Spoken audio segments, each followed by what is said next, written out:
And now a message from our friends at Fetching Food. The 1970s and 80s had Elbow, Gravy Train, Purina, Meow Mix, and Bell Bottoms. You've changed your clothes, now change how you feed your pet. Like Bell Bottoms, kick the kibble and join us in the 21st century with the healthiest diet for dogs and cats. Feed naturally, feed raw, feed Fetching Foods.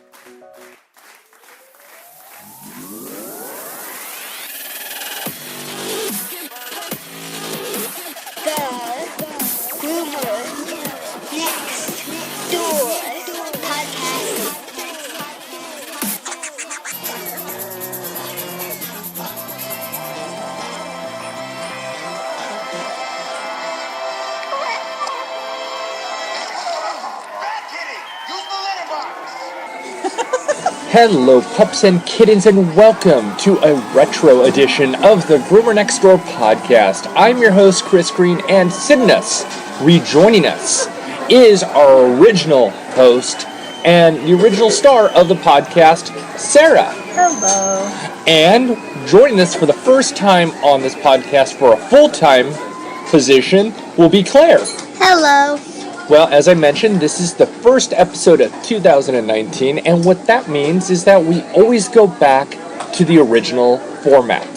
What that means is our original show that we recorded in the same spot we recorded all of 5 years almost ago to the day. Same booth, even. We sit inside a little restaurant. That's why you hear noise in the background, which has actually gone away. And we do this little podcast for all of you. So, before we get into that, let's dive into our fact of the week, which I thought was kind of interesting. And if there's anything you wanted to add before I go into it, is there anything? No? Okay. So, cats have 4 rows of whiskers, unless, unfortunately, they're shaved off or removed, which shouldn't happen. Cats have no collarbone, which is one reason they are so flexible. 95% of pet owners say their animal pet makes them smile more than once a day, and probably more than a lot of people. In my case, I really only have 2 people around that make me smile. But my dogs and cats, they do make me smile a lot. And finally, the American Veterinary Dental Society states that 80% of dogs and 70% of cats show signs of oral disease by age 3. And that would go back to what, Sarah? Nutrition. Bad kibble! And for a lot of people who are listening probably knew I was going to say that.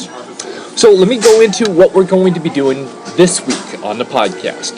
So we used to play these little games, and they were goofy, and probably drove Sarah nuts, did they? No. And what we'll do is we'll play 2 games. Then we go into some news that broke this week, the first week of January 2019. And then we will finish off with what we've been up to and what we are looking to accomplish in 2019. So with that said, let's get started with our first segment, which is Guess the Breed. Guess the breed.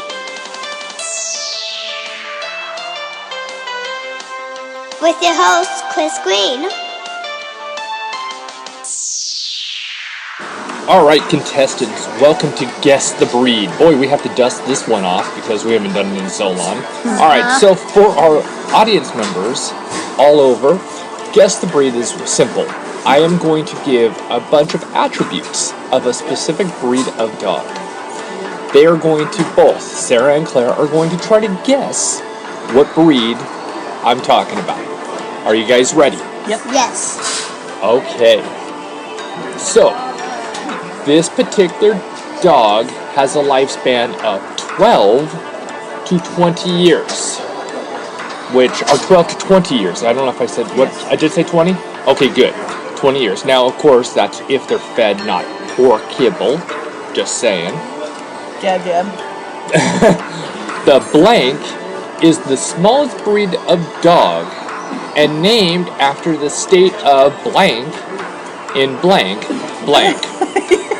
come in a wide variety of colors and 2 coat lengths. The temperament is lively, alert, devoted, quick, courageous. Sorry, I had to laugh at that one. Did you know that the blank is the 4th most popular dog breed by registrations worldwide? Do you have a guess? Chihuahua. Claire? Shih Tzu. So Claire says Shih Tzu. Sarah says Chihuahua. Now, I will say that this dog's origin is from Mexico and has 2 types of head. Deer and apple. And the winner is Sarah. It is the Chihuahua. Good job. It's been a year and you still reclaim the title of Guess the Breed. I'm so bad.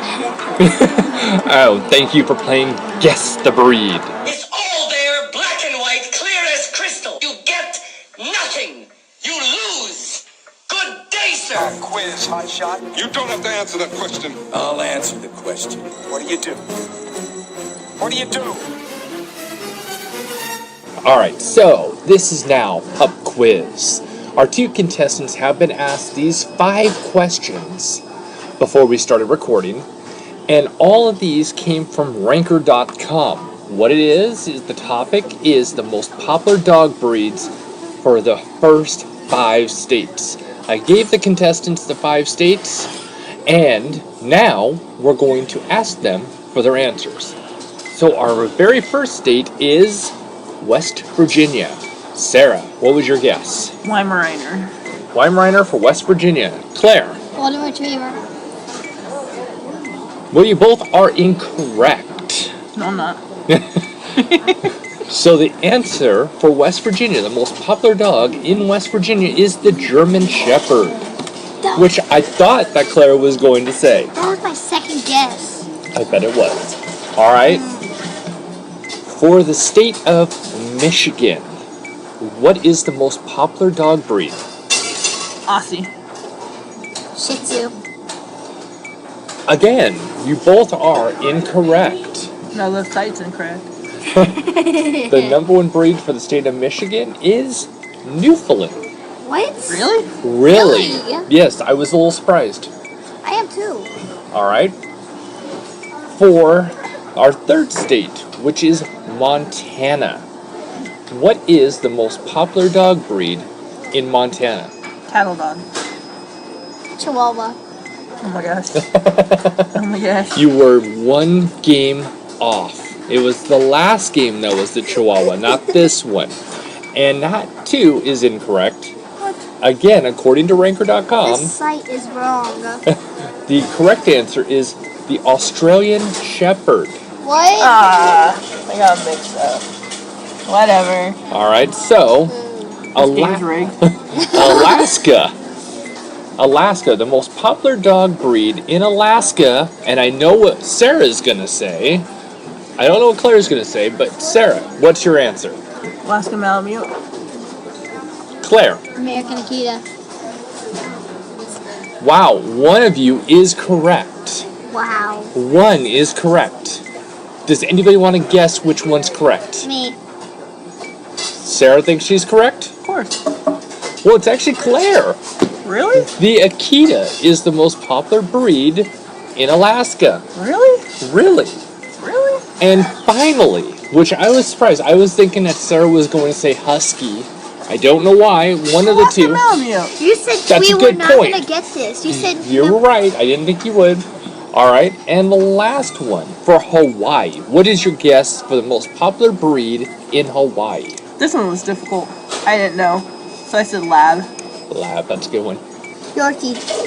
Well, one of you was closest by size of dog, but both of you were incorrect. The correct Who was answer was Shiba Inu.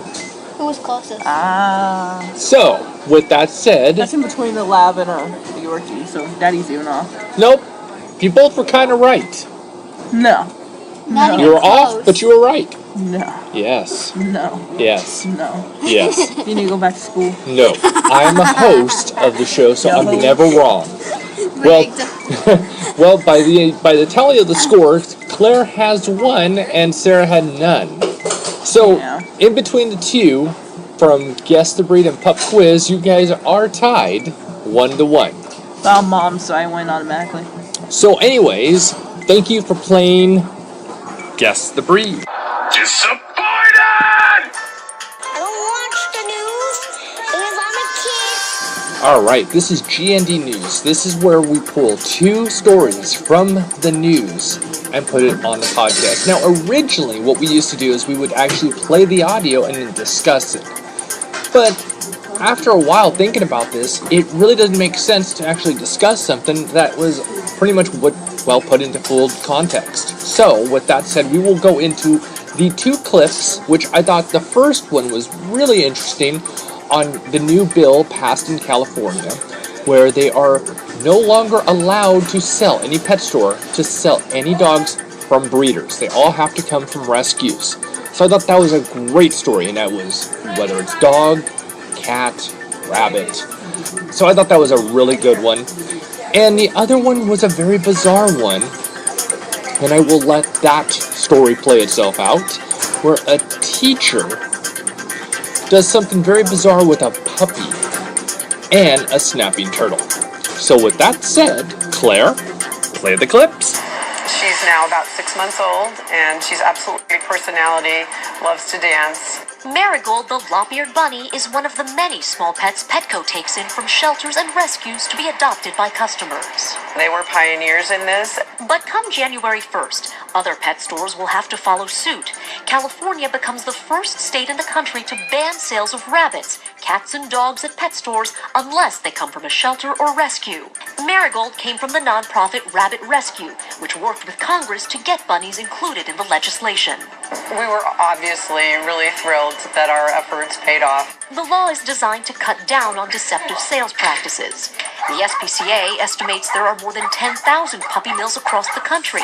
The law will ease the pressure on shelters that simply can't house them all. Quite often they get dumped or abandoned or, possibly escape.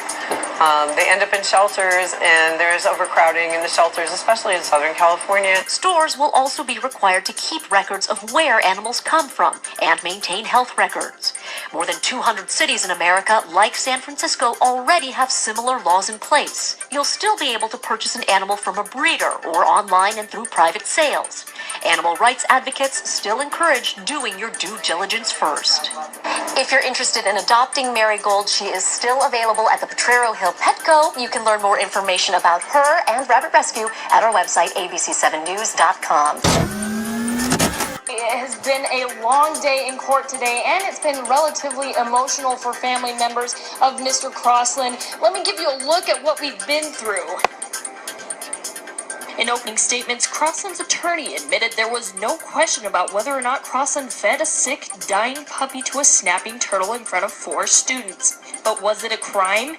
Crossland's son Mario was emotional on the witness stand, saying his dad fed the puppy to the turtle because it was sick. If you can lose a life to help another, then why not? Asked Mario. He's just an awesome guy. Anybody that knows him would never put him through this, because nobody loves animals more than he does. Prosecutors called all 4 students to the stand, who were all minors, each one testifying they were there when Crossland first fed the puppy to his pet snake. When the snake didn't respond, the students say Crossland put the puppy in with the snapping turtle, who dragged the puppy to the bottom, where it then ate it. He wouldn't give a happy puppy to a turtle. Whatever the reason, Crossland's community support was large throughout the whole process. People in this community love him and hold no malice against him, and understand who he is. He's the best teacher for science that a kid could ever hope for. Have complete faith in Robert Crossland. Now, it was just minutes ago that Crossland's jury voted that he was not guilty, and we actually have Crossland's brother here with us. His name is David Crossland, and this is the first time we are actually getting to speak with family at this time. Can you give us an idea of how you guys are feeling now that the verdict has been made? Oh, we are so happy, so elated, and so relieved. Robert and Fee's been through so much, and so is the family, but we're so relieved with the verdict. And just happy for them. Now, when the verdict was made, there was almost an audible gasp in the room, and I heard some sniffles as there were tears. Talk about the journey that your family has been through this. It's been a long journey.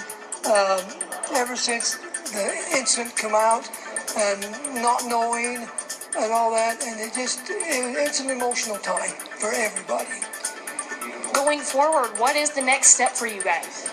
Next step is to just love each other and just move ahead and just love everybody. And now our feature presentation. Alright, and now on to, well, our main topic, which is me. which is us. And again, for the one episode out of the year that we talk about us, or Claire. Okay. One or the other. Anyways, the one time of the year that it's our time just to kind of go over what we were part of in 2018, or, you know, if it was last year, the previous year, and just kind of have that moment with you and kind of share a little bit of ourselves. Because for the most part, this podcast is always about somebody else. So it's for the one time a year we make it, well, about us and kind of go back to the original grassroots. So, with that said, I'm going to pass the mic to Sarah and give us kind of a little synopsis of 2018 and your goals of 2019. 2018 was awesome, and I hope 2019 will be better. Wow. And this is why Sarah pretty much stopped using the mic, because I could never get long answers. I'm not good at those. This is one thing. 2018 was pretty good. It was jam-packed with a bunch of changes for us. I don't know about you, but I was raised to where we really didn't have much of an ability to dream. In the past couple of years, we've started to realize, hey, you know, it's okay to dream. And it's okay to put a date on when you want this dream to come true and work hard for it. You know, so we got the shop. You know, we worked very hard for it. That was 2017. And then this year we realized, hey, you know what? We can get a house. We can. Why not us? We love walls and roofs and stuff. God.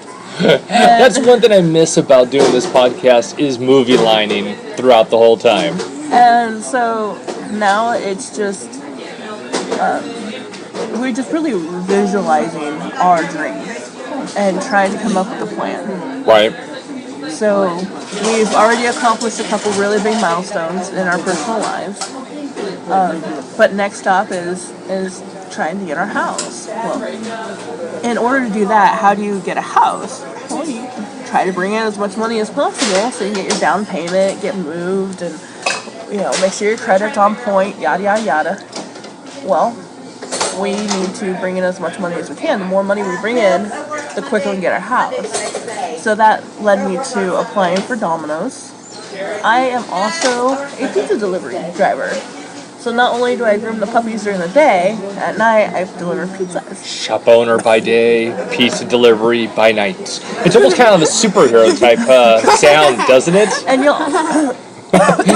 And y'all, when you get a pizza delivered to your house, tip the people. I like the twang that you just threw in there. Yes, Y'all.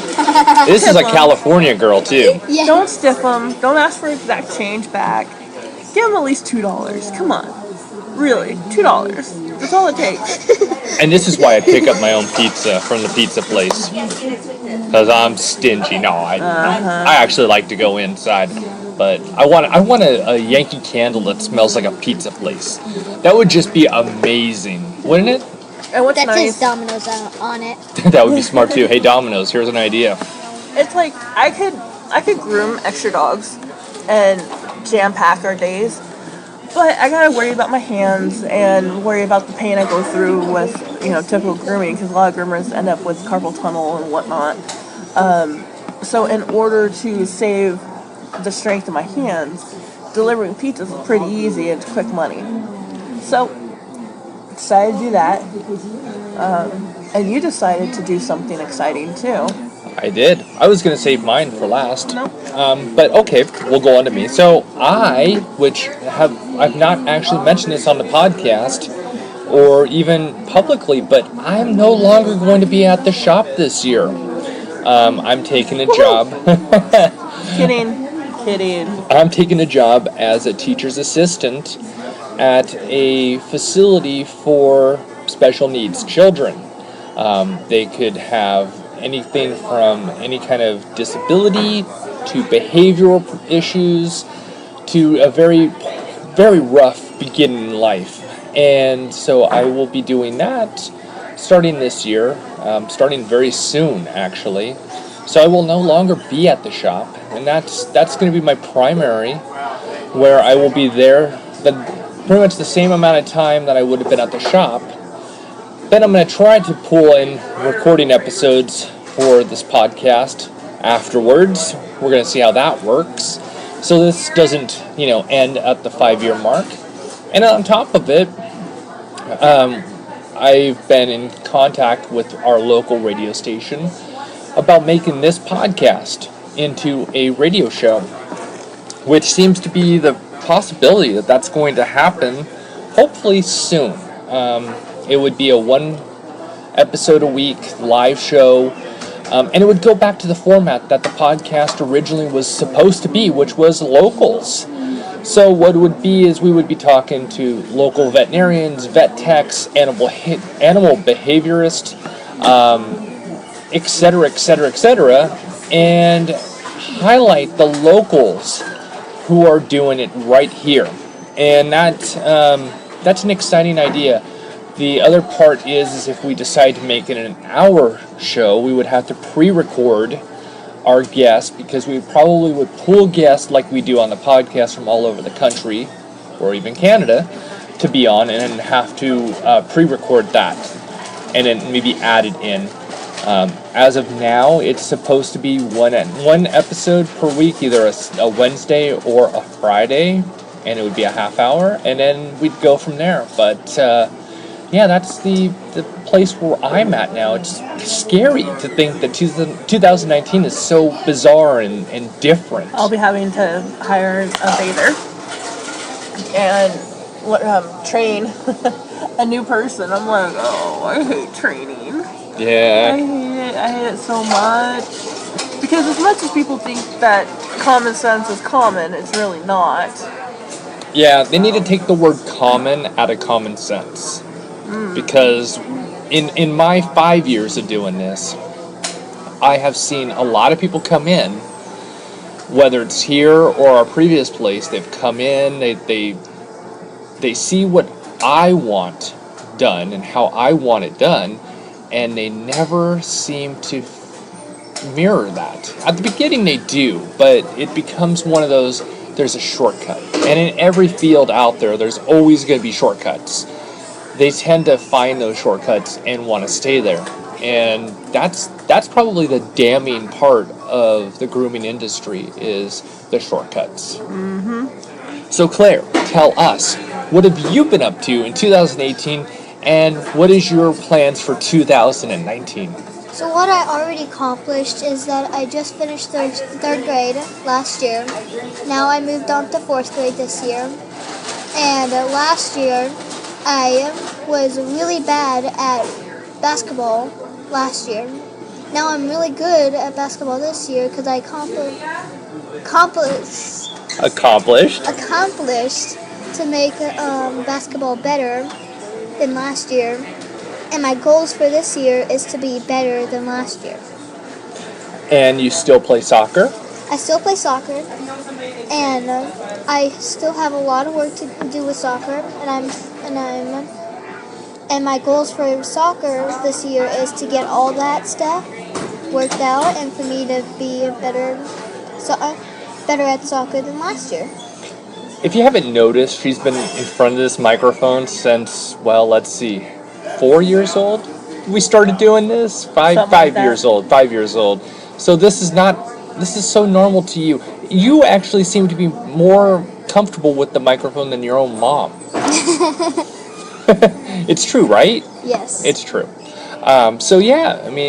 We've just signed you up already for Fall Soccer League, so that will start up again. Mm-hmm.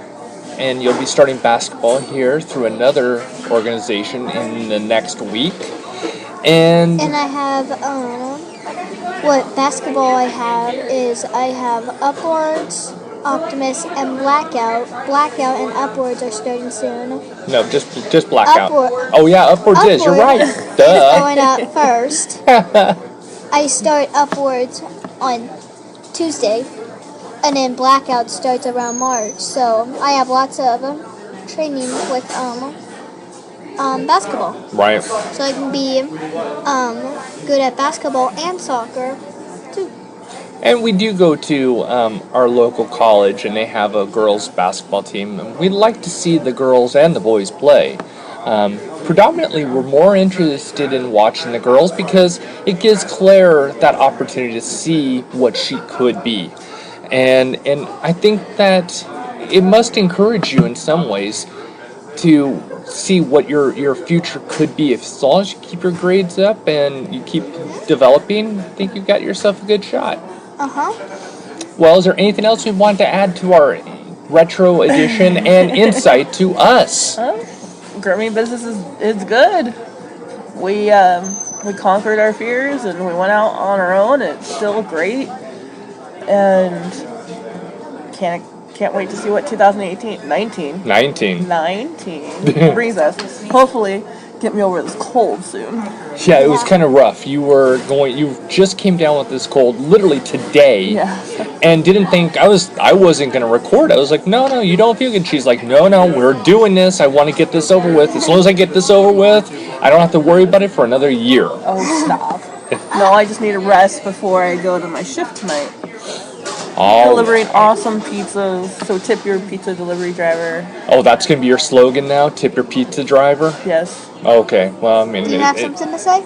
No, that's pretty much it. I do hope to continue doing as many episodes as we did last year. On a note from last year, I wanted to, again, thank everybody who was on the podcast last year. We had an amazing year where we had... every single week somebody new, and I really appreciated all of them. And what's great is that when you come on this podcast, you're not just a one and done, you become more, where I talk to these guys on a constant, and I really appreciate that. Well, with that said, anything you want to add? If you're a kid out there and watching this, stay in school. Well, it's They don't funny. really watch it. They don't watch it, but they do hear it. So if you have a kid in the car or anywhere nearby, Claire's stay in school. That's a good one. Sarah, what's yours?